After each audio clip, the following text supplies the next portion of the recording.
Well, here we go again. Kevin Rudd playing funny buggers about whether he does or doesn't want to be Prime Minister again. We all know he does. He plays funny buggers about whether he is or isn't going to support Julia Gillard. Now, this has reached high fast yet again today. Now, we know that there was a orchestrated campaign from the Rudd people to get out there and make it very clear that there is an alternative to Julia Gillard. Now, they're not serious about actually doing anything. It's a haymaker that maybe the party makes a decision with now fewer than 100 days to go before the election. If that happens, it's not going to do a damn thing. The rot is in, and if the Labor Party did, for whatever stupid reason, went back to Kevin Rudd, they'd be going back to somebody who, yes, on the face of it is slightly more popular, but as a bloke who governed, remember he was so bad that he was sacked by his own people.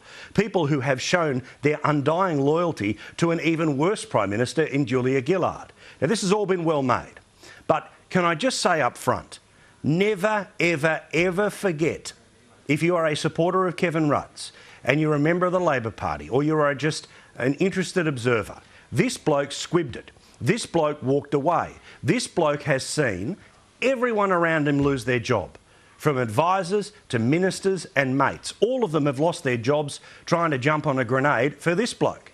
And here he is yet again at the end of a week where literally Labor MPs are packing up their offices. OK? Even the Prime Minister herself, surely in her quietest moments where she's in front of a mirror, she knows what's going to happen here. There's no doubt about it. The argument is about the margin.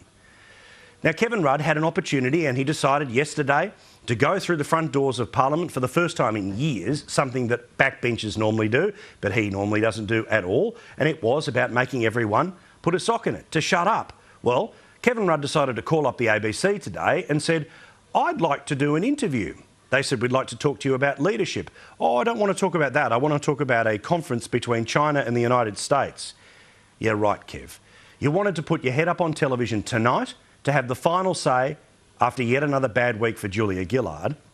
And he also knows that these grabs will run for days in the news. Kevin Rudd knows exactly what he's doing. Remember, one of his benefits is that he's a former diplomat. The man knows the power of words, but his ego is crazy and out of check, and here we go again. And it's a simple game.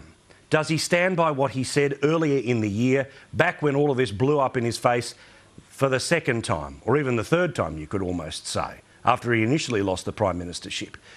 Do you absolutely rule yourself out as being the leader of the Labor Party? You will never lead the party under any circumstances ever again.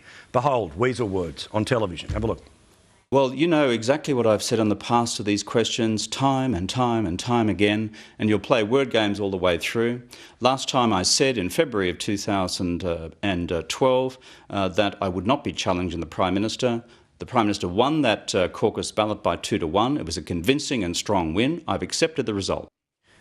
Yeah, but what about in 2013?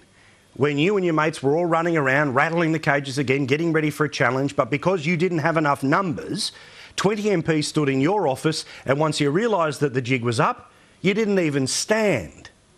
This bloke is infuriating, and anyone who thinks that he is the answer to the problem of Labor means you are ignoring the question in the first place, which is how many days are there till the election? Well, frankly, too many, but at last check, we're now 100 and counting. Kevin Rudd isn't your answer. He is just a problem in a different suit.